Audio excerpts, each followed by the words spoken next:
Media మిత్రులారా, రెండు విషయాలు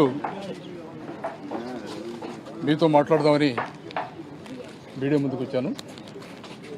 మీ ద్వారా రాష్ట్ర ప్రజానీకానికి, ప్రభుత్వానికి కూడా తెలియజేయాలి.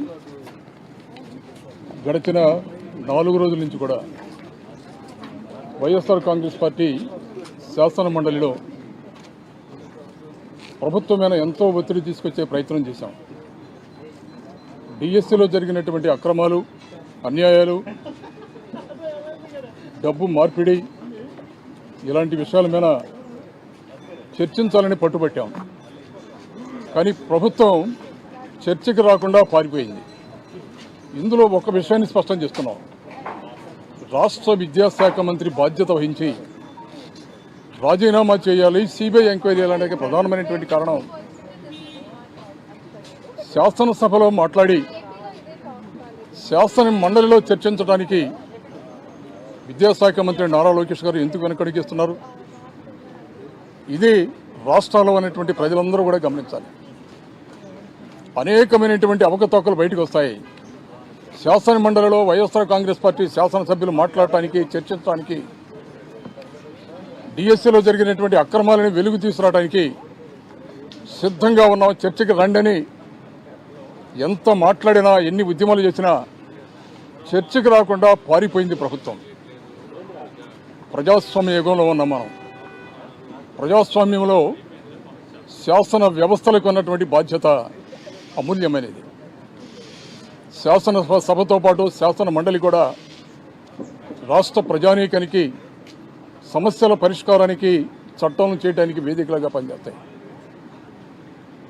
మీకంత ధైర్యం లేనప్పుడు, మీ చిత్తశుద్ధిని నిరూపించుకోవాలనుకున్నప్పుడు శాసనసభలో మీరు మాట్లాడి శాసన మండలికి రాకుండా పారిపోయిన ఈ ప్రభుత్వం సిగ్గుతో తలవంచుకోవాలి. అంతేకాదు, ఇవాళ రాష్ట్రంలో ఉన్నటువంటి విద్యా వ్యవస్థ మొత్తాన్ని కూడా ప్రాథమిక స్థాయి నుంచి హైయర్ ఎడ్యుకేషన్ దాకా విద్యా వ్యవస్థ మొత్తాన్ని కూడా భ్రష్టు పట్టించే పరిస్థితులు ఈ ప్రభుత్వం ఉంది. దానికి ఉదాహరణగా రాష్ట్రంలో ఉన్నటువంటి విశ్వవిద్యాలయాలలో, యూనివర్సిటీల్లో ప్రొఫెసర్ పోస్టులు అన్నీ కూడా డిఎస్సి తరహాలోనే రాష్ట్ర వ్యాప్తంగా కేంద్రీకృతం చేసి రిక్రూట్మెంట్ చేయాలన్నటువంటి ఒక దుర్మార్గమైనటువంటి ఆలోచన. యూజీసీ నిబంధనల్ని పక్కకి తప్పించేసి వైస్ ఛాన్సలర్ అందరినీ కూడా కీలుబొమ్మలుగా చేసి ఉన్నత విద్యని కూడా భ్రష్టు పట్టించే కార్యక్రమాన్ని ఇవాళ నారా లోకేష్ గారు చేస్తున్నారు.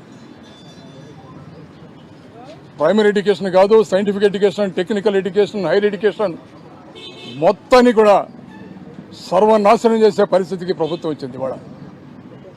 ఇవాళ ప్రైమరీ స్టేజ్లో హాస్టల్లో ఉన్నటువంటి విద్యార్థుల మరణాలు, అరకొరగా సదుపాయాలు లేక ఇబ్బందులు పడుతున్నటువంటి పరిస్థితి, ప్రాథమిక సౌకర్యాలు కూడా లేనటువంటి పరిస్థితి, వేలాది పోస్టులు విశ్వవిద్యాలయాలు కూడా ఖాళీగా ఉన్నటువంటి పరిస్థితి. ఇది ఇవాళ రాష్ట్రంలో ఉన్నటువంటి విద్యా వ్యవస్థ పనితీరు. దీన్ని భ్రష్టు పట్టించే పరిస్థితిలో ఖచ్చితంగా డిఎస్సి మీద జరిగినటువంటి అవకతవకల మీద సిబిఐ ఎంక్వైరీ చేయాలనేది మా డిమాండ్. దానికి సంబంధించి విద్యాశాఖ మంత్రి నారా లోకేష్ గారు రాజీనామా చేయాలని కూడా ఇవాళ మేము డిమాండ్ చేస్తున్నాం. 4 రోజులుగా మేము చూస్తున్నటువంటి పోరాటానికి తలవంచినటువంటి ఈ ప్రభుత్వం, విద్యాశాఖ మంత్రిని రాష్ట్ర ప్రజానీకమే ఈ కూటమి ప్రభుత్వం ఎలాంటి పరిపాలన చేస్తుంది, ప్రజా సమస్యల పట్ల ఎలాంటి బాధ్యత వహిస్తుందో కూడా అర్థం చేసుకోవాల్సిందిగా మనం చేస్తున్నాం. రెండో పాయింట్, ఇది కూడా చాలా ఇంపార్టెంట్ పాయింట్. ఈ సందర్భంగా మీ దృష్టిలో కొన్ని విషయాలు తీసుకురావాలి. రాష్ట్ర వ్యాప్తంగా గిరిజన ప్రాంతాలలో ఇవాళ పెద్ద స్థాయిలో ఉద్యమాలు జరుగుతున్నాయి. 170 చట్టానికి తూట్లు పడవాలనేటువంటి ఆలోచన, జియో నెంబర్ 3కి ప్రత్యామ్నాయ ఆలోచన చేయలేనటువంటి పరిస్థితి. జియో నెంబర్ 3 గురించి స్పష్టంగా మాట్లాడుకున్నాం. ఇవాళ శాసన మండలిలో ప్రశ్నోత్తరాల సమయంలో ఈ ప్రశ్న కూడా నేను వేయటం జరిగింది 170కి సంబంధించి. కానీ సరైనటువంటి సమాధానం, లిఖితపూర్వమైనటువంటి సమాధానం గిరిజన శాఖ మంత్రి చెప్పకుండా దాటవేసే పరిస్థితిని వాళ్ళు చేశారు. ఇందులో చట్టాన్ని సవరించే ప్రతిపాదన ఏదైనా ఉందంటే లేదని సమాధానం చెప్పారు. అలాగే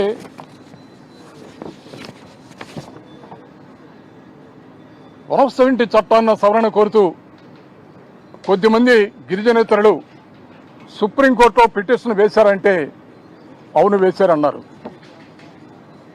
దీనికి సంబంధించి ఏదైనా చర్యలు మీరు తీసుకున్నారంటే ప్రయత్నం చేస్తున్నారని మాట్లాడుతున్నారు. దాంతోపాటు 170 చట్టం అమల్లో ఉంటే గిరిజన ప్రాంతాల్లో గిరిజనేతరులు కానీ, ప్రైవేటు వ్యక్తులు కానీ, ప్రైవేటు సంస్థలు కానీ ఎలాంటి కార్యక్రమాలు చేయడానికి వీలేదని మాట్లాడితే దానికి సంబంధం లేనటువంటి సుదీర్ఘమైనటువంటి వివరణ ఇచ్చేశారు. ఇవాళ మీడియా ద్వారా ఈ రాష్ట్ర ప్రభుత్వానికి, రాష్ట్ర ప్రజానీకానికి కూడా తెలియజేయాలని కొన్ని విషయాలు ప్రస్తావించదలుచుకున్నారు. సుప్రీంకోర్టులో 170 చట్టానికి సవరించాలని 8 నెలల క్రితమే కొద్దిమంది గిరిజనేతరులు సుప్రీంకోర్టులో కేసు వేశారు. అసలు ఈ 170 చట్టం రావడానికి ప్రధానమైనటువంటి కారణం 1917లో బ్రిటిష్ వారు పరిపాలన చేస్తున్నటువంటి కాలంలో గిరిజనేతరులు గిరిజన ప్రాంతాలని ఆక్రమించుకునే పరిస్థితుల్లో పర్యావరణం దెబ్బతింటుంది, అడవులు అంతరించిపోతున్నాయి, గిరిజనుల చేతుల్లో ఉన్నటువంటి భూములు మొత్తం కూడా గిరిజనేతలు కొల్లగొట్టుకుంటున్నారు. దీనికి ఒక చట్టం తేవాలని 1917లో ఆనాటి బ్రిటిష్ ప్రభుత్వం చట్టం తెచ్చింది. ఆ తరువాత ఆంధ్రప్రదేశ్ రాష్ట్రం 1926లో కొత్తగా ఏర్పడిన సందర్భంలో 1917లో ఉన్నటువంటి చట్టంలో అనేకమైనటువంటి లోపాలున్నాయి. దీనిని ఆసరా చేసుకుని గిరిజనేతరులు గిరిజనుల భూముల్ని ఆక్రమించుకుంటున్నారు. ఇలా జరగడానికి వీలేదని ఆ చట్టంలో ఉన్నటువంటి లోపాల మొత్తాన్ని కూడా సవరించే ప్రక్రియలో 1959లో ఎల్టీఆర్ చట్టాన్ని తీసుకొచ్చారు. ఆ తర్వాత ఆ చట్టంలో కూడా కొన్ని లొసుగులు ఉన్నాయి. దాన్ని ఆసరా చేసుకుని ఎంతోమంది గిరిజనేతలు గిరిజన ప్రాంతంలో ఉన్నటువంటి భూముల్ని ఆక్రమించుకుంటున్నారు. దానివల్ల అడవుల యొక్క పర్యావరణం దెబ్బతింటుంది, అడవులు అంతరించిపోతున్నాయి. దీన్ని 1970లో పగడ్బందీగా ఒక చట్టాన్ని తయారు చేశారు. ఈ చట్టం రావడానికి భారతదేశంలో ఉన్నటువంటి అనేక రాష్ట్రాల్లో ఉన్నటువంటి ఆదివాసీ బిడ్డలు అనేకమైనటువంటి ఉద్యమాలు చేసినటువంటి సందర్భాన్ని ఇక్కడ మనం గుర్తుపెట్టుకోవాలి. ఈ చట్టం కేవలం కాగితాలకే పరిమితం కావడానికి వీల్లేదు. దీనివలన భారతదేశ వ్యాప్తంగానే కాదు, ప్రధానంగా మన రాష్ట్రాల్లో ఉన్నటువంటి గిరిజన ప్రాంతాలలో భూమి మీద గిరిజన ప్రజానీకానికి హక్కు లేకుండా పోయే ప్రమాదం ఉంది. వాళ్ళ గిరిజనేతరుల భూముల్ని ఆక్రమించుకొని గిరిజనుల యొక్క భూమిని సాగు చేసుకుని ఆధారమైనటువంటి భూమిని కూడా వాళ్ళకు లేకుండా చేసే పరిస్థితి వచ్చింది. అడవులు సర్వనాశనం అయిపోతున్నాయి, పర్యావరణం దెబ్బతింటుంది. అందువల్ల 1959లో ఉన్నటువంటి చట్టాన్ని కూడా సవరించి 1970లో పగడ్బందీగా ఈ చట్టాన్ని తీసుకురావడం జరిగింది. ఇవాళ డైరెక్ట్గా ఒక విషయాన్ని ప్రస్తావించదలుచుకున్నా. ఈ చట్టానికి తూట్లు పడవాలని గడిచినటువంటి 70-80 సంవత్సరాల నుంచి కూడా అనేకమైనటువంటి ప్రభుత్వాలు ప్రయత్నం చేశాయి. సుప్రీంకోర్టులో కూడా కేసులు వేశాయి. కానీ ఎప్పుడు కూడా ఇది సాధ్యం కాల. కానీ ఇవాళ ఈ ప్రభుత్వం చంద్రబాబు నాయుడు గారు రాష్ట్రంలో గిరిజన ప్రాంతాల్లో 170 చట్టం అమల్లో ఉంది. గిరిజనేతరులకి ఆ భూమి మీద హక్కు రాదు. ఆ ప్రాంతాలలో గిరిజనేతరుడు వ్యాపారపు సంబంధాలు కూడా చేయడానికి వీల్లేదని చట్టంలో స్పష్టంగా ఉన్నా కూడా చట్టం తెలిసినటువంటి ముఖ్యమంత్రి చంద్రబాబు నాయుడు గారు చట్టాన్ని ఉల్లంఘించి అల్లూరి సీతారామరాజు జిల్లాలో అనంతగిరి మండలంలో జీవో నంబర్ 51ని 2025 జూన్ 30న కేబినెట్ సమావేశం ద్వారా అదానీ ప్రైవేట్ సంస్థకి పర్మిషన్లు ఇచ్చారు. దానికి సంబంధించినటువంటి 51 జీవో ఇది.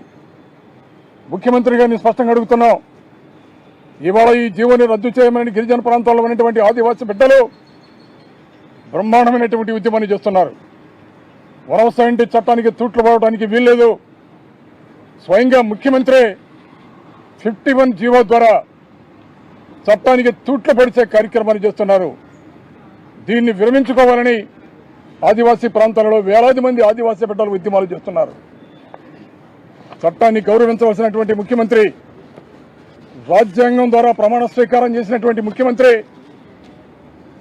రాజ్యాంగం ద్వారా ఆదివాసీ బిడ్డలకు సంక్రమించినటువంటి హక్కులకి తూట్ల పడుతున్నటువంటి సాంప్రదాయాన్ని విరమించుకోవాలని ఈ సందర్భంగా మనవి చేస్తున్నాం. అనేకమైనటువంటి చట్టాలని సవరించి నవైగా కన్స్ట్రక్షన్ కంపెనీకి కూడా అల్లూరి సీతారామరాజు జిల్లాలో పర్మిషన్లు ఇచ్చారు. మొత్తం ఎక్కడైతే అల్లూరి సీతారామరాజు జిల్లాలో గిరిజన ప్రాంతాల్లో హైడ్రో పవర్ ప్రాజెక్టులకి మీరు పర్మిషన్లు ఇచ్చారో, 170 చట్టాన్ని ఉల్లంఘించి కేబినెట్ ఆమోదం ద్వారా మీరు ఇచ్చారో తక్షణమే విరమించుకోవాలి. చట్టాన్ని ఉల్లంఘించినటువంటి ముఖ్యమంత్రి గారు రాష్ట్రంలో ఉన్నటువంటి 32 లక్షల మంది ఆదివాసీ వర్గాల వాళ్ళ ప్రశ్నిస్తున్నారు. చట్టాన్ని రక్షించవలసినటువంటి ముఖ్యమంత్రి చట్టాన్ని భక్షిస్తున్నారు. ఇవాళ దీని మీద ఆదివాసీ బిడ్డలు ప్రజా ఉద్యమాలు చేస్తున్నారు. మీరు గనక హైడ్రో పవర్ ప్రాజెక్టులకు సంబంధించినటువంటి ఈ జీవోలు విరమించుకొని అక్కడ పనులు ప్రారంభించడం చేస్తున్నటువంటి ఈ ప్రాజెక్టులకు సంబంధించినటువంటి పనులు గనక ఆపకపోతే రాష్ట్రంలో ఉన్నటువంటి ఆదివాసీ బిడ్డలు వారు చేస్తున్నటువంటి ఉద్యమాలు తీవ్ర రూపొందాలుస్తాయి. దానికి ప్రత్యక్ష బాధ్యులు మీరే అవుతారని ఈ సందర్భంగా మనవి చేసుకుంటూ, మండలిలో అడిగినటువంటి ప్రశ్నకి కూడా సరైనటువంటి సమాధానాలు లిఖితపూర్వకంగా కూడా ఇవ్వకుండా దాటవేసే పరిస్థితిని ఇవాళ మేము ప్రశ్నిస్తున్నామని కూడా ఈ సందర్భంగా మనవి చేస్తున్నాం. Thank you very much.